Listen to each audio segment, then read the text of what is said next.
श्रीनाथ वस्ताद की जय.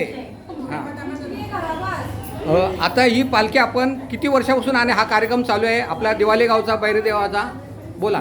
बरेच चांगला 300-400 वर्ष जास्त पण कमी नाही. आमच्या 7 पिढ्या गेल्या. बोल. आमच्या आता ही 7वी पिढी. मग देव कधी आणले जातात, कधी देवाची पूजा करतात आणि विसर्जन कधी करतात? चतुर्थीच्या दिवशी देव आणले जातात आणि पालखी काढतात विसर्जन करतात. आणि मग कसं तुम्ही एन्जॉय कशी करता? मजाच मजा. तुम्ही बघताय ना 30 दिवस. तर तुम्हाला असं वाटत नाही का देव आपला कायमस्वरूपी देवात असावा का? येणारच नाही. 3 दिवसात मजा येते ती काही नाही येणार. Okay okay. की म्हणजे त्याची आपल्याला काय पाळवणूक करावं लागते का म्हणून आपण देव ठेवत नाही का त्याचा? जुनी परंपरा आहे. हां ओके चालतच चाललेली आहे. फक्त 3 दिवसात 2 दिवसात आणि तिसऱ्या दिवशी राहतो. आता यावर्षी आपण नवीन मूर्ती बनवली का? गेल्या वर्षी चालू होता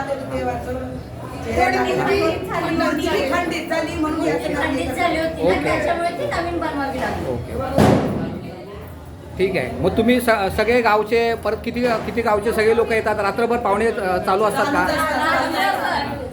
दिवाळ्यात 3 दिवस रात्र काही नाही. रात्र कधीच नाही, दिवसच चालू असतो.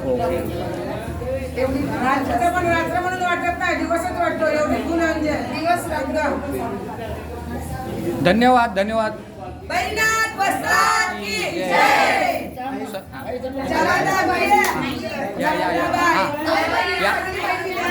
या आता आमच्या आजी आलेले आहेत यांच्याकडनं आम्ही थोडीशी माहिती घेऊ. आई बोल, तुम्ही बोला. हां बोला. ठीक. हां तुम्ही सांगा का तुमच्याकडनं आहे? हां बोल. हां बोला. देव आपला किती वर्षापासून तुम्ही बघताय? 300-350 वर्षापूर्वीशी आमचा देव येतं. आमचा जन्म नसं, आमच्या आईबाबाचा जन्म नसं, त्याच्या पूर्वी येतं.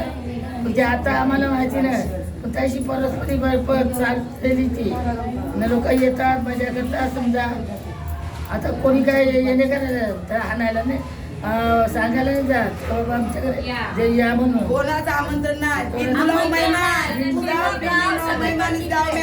इधर उधर के लोग बिन बुलाये मेहमानाचा शब्द. मी पण आता मुंबईवरून आलेलो आहे. हा रिपोर्टिंग सतीश पाटील मुलुंड.